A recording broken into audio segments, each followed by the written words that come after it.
Imagine turning a small piece of fabric into this beautiful, chic, beginner-friendly top. The best part, no complicated pattern needed. Let me show you how I made this shirt top. Let's sew. So I have this fabric here. I think it's up to a yard. I'm not sure, but for this style, I think a yard and a half should be okay, or 2 yards, depending on your size. Then I have my tape, my elastic thread, and my normal thread.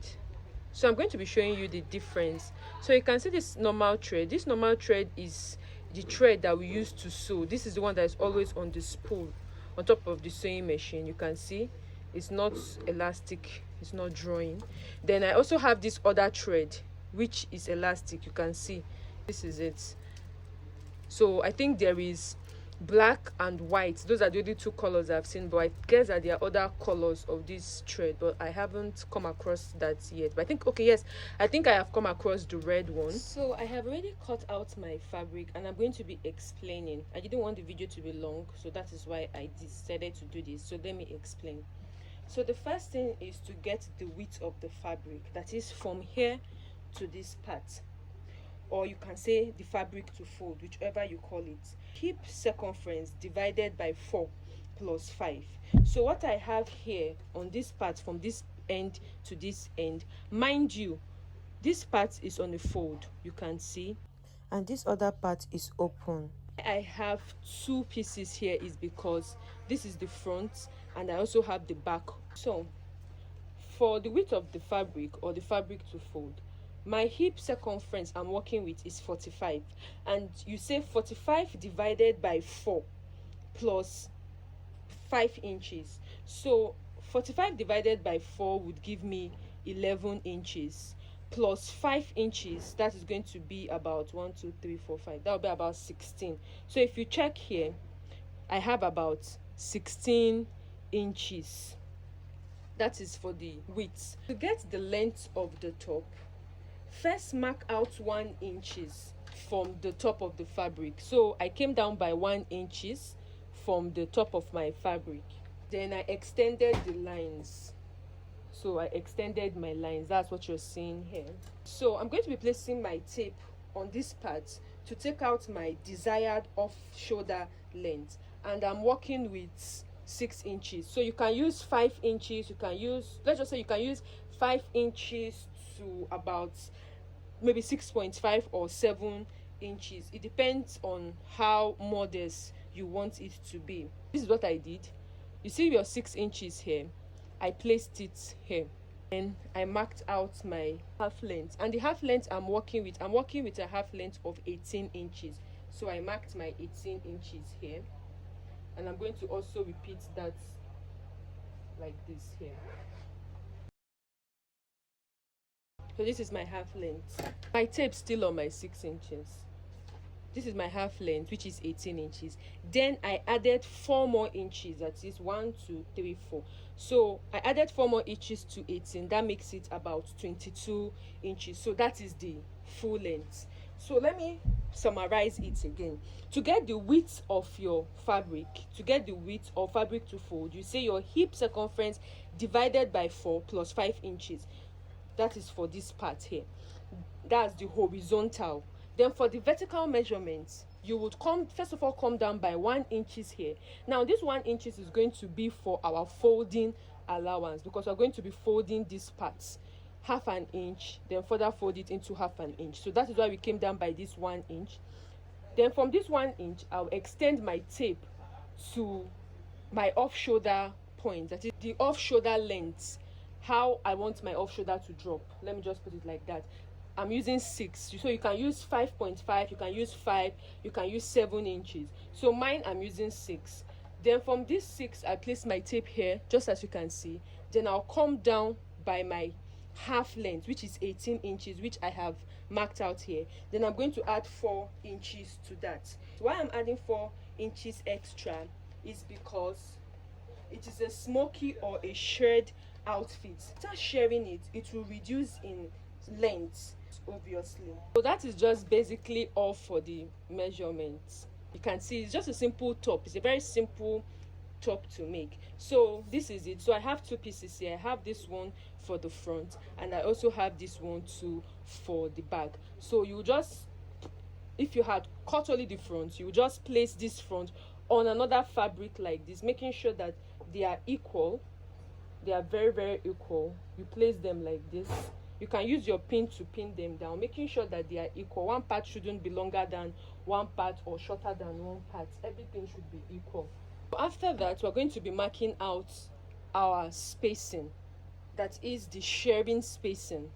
I have a video on this my channel where I also did like a shirred top. I'm going to be linking that in the comments so that you can see how to share your outfits, but I'm still going to do the extra here too, so that we can also learn. So I'm going to be taking out one of them. So let's just call this one the front, and let's call this one the back. So you can pick any one that you want to call it and just take out the outfit. So now I'm going to open it. Mind you, this is my wrong side and this is my right side. So my spacing for my shirring is going to be done on this front part. You're going to be coming down by the shirring space. I'm going to be using 0.5 inches. This particular part now, we're going to fold half an inch, then further fold half an inch again. That is 1 inch. We're going to be stitching on it with our normal thread stitching. I'm going to be using 0.5 inches. I'm going to be coming down by 0.5 inches. I'm going to mark it here just like this. You just be marking your 0.5 all the way. So you're going to mark this all the way down to the end. So let's just do some parts, then I'm going to do the rest off camera. So if you have, for example, if you've marked all this place down like this, then you're going to bring your ruler and you're just going to be squaring it out like this. So if you have a fabric marker, it's going to be better for you, but if you don't have, so you just be marking it faintly. So I'm just doing this for tutorial purposes. That is why I can see, you get. So if it's a fabric, if it's your client, you know how to do it so that it will come out neat. Do you get me? So one thing with shirring or smoking is that it takes a lot of time and patience. So this is be marking it out. So this is 0.5 inch like this. So I'm going to mark it down. I can come up by 1 inch here. I can come up by 1 inch here. That's where I'm going to stop. Then further fold this 1 inch half like this, and further fold it into half, just like we did on this top part here. You get. So that is it for the marking. So I'm going to do that for both the back piece also. When I'm done, I'm going to show you what it looks like. So now let me teach you how to thread. So this is my thread, my elastic thread, just as you can see, and I have my bobbin case, and I also have my reeler or bobbin. Now you can see this particular one. I have already threaded it. You can see, I don't know that you can see that. So because I have worked on a project before, that is why I have this. The first thing is, when you want to thread, that is when you want to sew a shirred or smoky style. The thing here is that your bobbin case, you should at least have 2 bobbin cases. So me, I have a particular bobbin case that I use to sew my day-to-day normal style that does not have to do with an elastic thread, shirring or smoking activity. So this particular bobbin case now, you can see, is for my shirring. If you check this part, you will see that it is slightly loosed. If you check, it is slightly loose. It's not like the normal one that I would use. Let me show you an example. So this is this particular one now, you can see. This is the one that I use for my day-to-day sewing. You can see it. Then this other one, you can see, is the one that I use for my shirring. The difference between these 2 bobbin cases is that one is tight and one is loose. So to get that loose part, just use your screwdriver and loosen. You see a knot there, just loosen it a bit so that it can be a bit loose, that is free. This is the thread. I'm going to just reel it like this. You just put it normal way, and you just thread. Kindly note that when you are threading, don't drag it. No, when you are doing like this, don't drag it, just reel it like this. Take your time in reeling it. Just take your time, reel it like this. I notice is that when sewing this cloth, you would have to reel up to like how many bobbins. So sometimes I reel up to like 5, 6, sometimes 10. It depends on if I'm sewing a full outfit that I'm sharing or smoking. So sometimes it's just advisable to just reel like maybe 5 or 6 thereabout, and just keep it down, so that as you're sewing, if it gets finished, you just change it, put another one down. For you, when this one is done, you will start taking that time again to reel, instead of just completing your work. So that is it for this. Like I said, I have a video on the channel on how I did a shared top. So why I'm taking my time to explain this is so that when we are making other sharing or smoky outfits, it will not be like a new thing. So that's why I'm taking my time to explain this, so that we can always use this video as a reference. So now let's go to the sewing machine. So this is me on the sewing machine. I'm sharing it on that line that I marked. I'm just sewing on that line. Very easy. Take your time while doing this. So this is the aftermath. This is where I've shared up to. So this is for one piece. Just as you can see it, this is what it looks like from the back, and this is it from the front. So I'm just highlighting the lines. Just share on those lines that I'm highlighting. That is the line that you mark, that's 0.5 spacing. Just share on it. So this is it. I am done sharing. You can see I have attached the front and the back together. This is the side here. I have joined them together. I used 0.5 inches to join it all the way from the top through down to the bottom. This is what the bottom looks like. So I'm going to turn it to the front so that you will see what it looks like. So this is what it looks like. This is the front. You can see the shirring. You can see it. This is the front piece. So this is it. It's just like we can call it an alter neck. So this scrunchie, this is for the neck parts. You can see I have attached it. I just attached it to 0.5 inches here. So let me explain how we got these parts. So this fabric here, I have this fabric, and it measures, so it measures, let's say 5 inches. Yes, because it was 5 inches that I used for that. So I didn't have enough fabric to work with. So 5 inches, that is the height, or you can call it the width, 5 inches. Then what I did is that if you have a serger, you can just, an overlocker, you can just overlock these edges, yes, so that it doesn't fray and it will be neat. So you overlock that if you have a serger or an overlocking machine. Then after doing that, then you will now take 0.5 inches, just like the way we marked it for the top. So I just marked 0.5 inches. You can see, take out 0.5 inches, just like we did when we were doing this top. You can see this spacing, that spacing, this, if you check this spacing here now,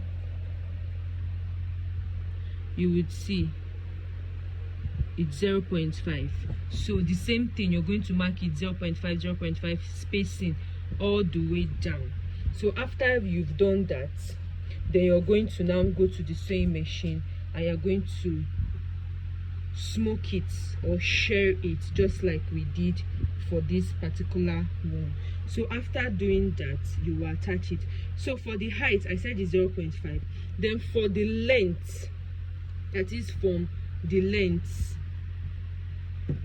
so that is from this end to this other end. So I measured around her shoulder, just like you can see the tape as it's placed like this. you can see what I did. This was how I got that crunchy sleeve or alternate, whatever I want to call it. So first of all, I measured round just like this. So on this mannequin we have about 19 inches.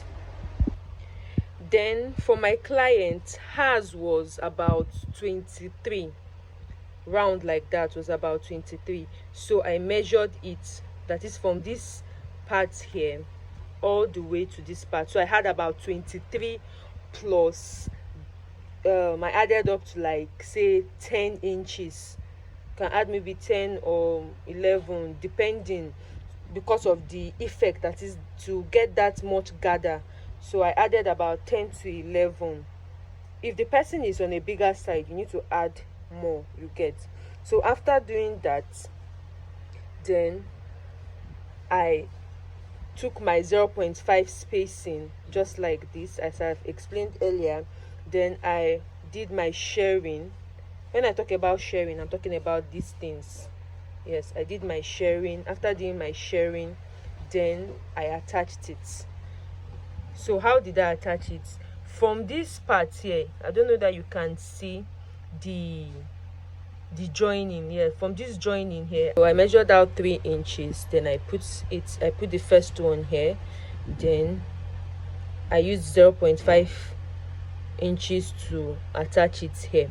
Then I repeated that for the other side. Then I attached it. So this is what it looks like.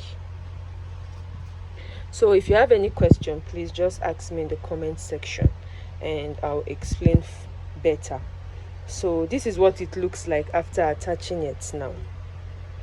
So I'm going to give this a good iron press. So why you can see all these blue lines are because I used the blue chalk to draw my lines. That's why I said if you have a fabric marker, it's better, because once you use a fabric marker and you apply your iron that has steam, it will just, or you sprinkle water and iron it, is going to just erase that mark. So but me, I'm yet to get my fabric marker. I had one before, but I don't know how I misplaced that one. So that is just it.